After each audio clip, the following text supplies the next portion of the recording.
Hello, everyone.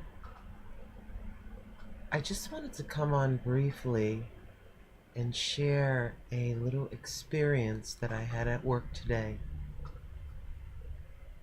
There's a talking about the goals that you are expected to achieve at my job. Of course, attendance must be good, and then there's a certain quantity of work that you must do. There's a minimum standard. And so we gather for a meeting before we start. And our supervisor is saying, make sure that you clock in on time, and so on and so forth. And then she says, I have a sheet on my desk. It's got all your names on it, and it is saying if you're meeting the standard. So I worked for a little while, and I went over to look, and it said I was not meeting the standard. So I kind of walked away, and I started to work. I turned back around and got the sheet again. I had to look at it again. I and 10 other people, very good workers, did not meet what they call their standard. The standard or quantity of the amounts that you're expected to do was recently changed after our small company got swallowed up by the larger. When we leave, we're supposed to get a week's pay for every year of service. We are supposed to get a check for our vacation, and then it's see you later. That's what's supposed to happen at the very end. And you must stay to the end unless you volunteer to leave if that opportunity affords itself. And it has twice, and I have refused to volunteer. It's just me. That's just my personal financial situation. Others are in better situations, so they chose to leave. So I started imagining in my mind what ifs. What if this happens several times in a row and they say, hey, Miss Fab, you haven't met our standards, and we're going to have to let you go. And since you're being let go, you don't qualify for your separation pay. So I was thinking about this as I was walking down the aisle. It kind of upset me. How many of you know the enemy just majors on this kind of thing, on discouragement? And here's the experience. I'm down a very crowded aisle. There's lots of us. And there's this woman, I really don't know her well because she's from the day shift. She's a very spiritual person.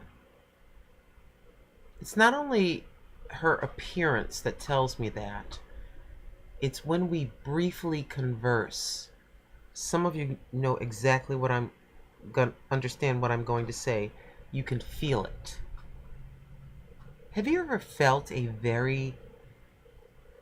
person that I would say has a good spirit?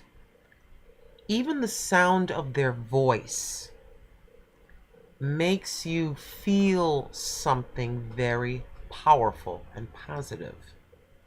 This is what this woman has done for me in conversation. We've talked about a few little things. And she said, I expressed to her what I just expressed to you. And she said, God has you. It's his decision. He's the one that's in charge. And I said, okay. Of course, I was still upset. Even though I know that, I was still upset. The human is taking over here.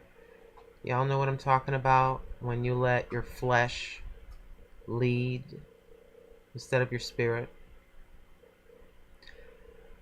About 2 hours later, she comes up to me. She puts her hand on my shoulder. And she says, "It's going to be all right. Do you understand me? You are going to be okay." And it just made me burst into tears. She goes, "Don't cry." I go, "It's a good cry. It's a good cry." But when she put her hand on me, it was a very powerful thing. Kind of like electricity, spiritually speaking.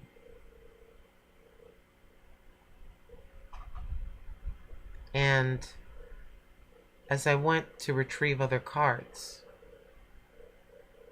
the quantities of the cards were getting bigger and bigger. And I was left in the aisle alone several times to do these cards by myself in peace and quiet. I had one of the best days, quantity-wise, that I have had in many, many months. I wanted to share that with you, as someone needs to hear that. God has you.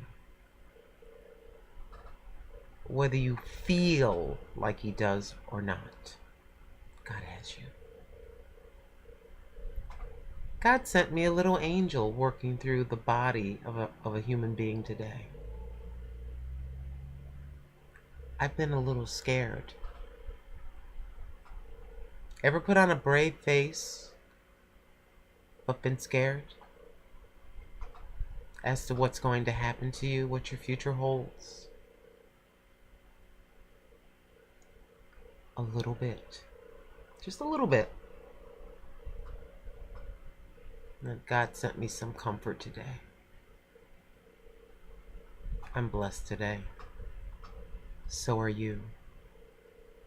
Did I tell you that I love you? I do. Your Father has you. I'll see you on my next video. Bye.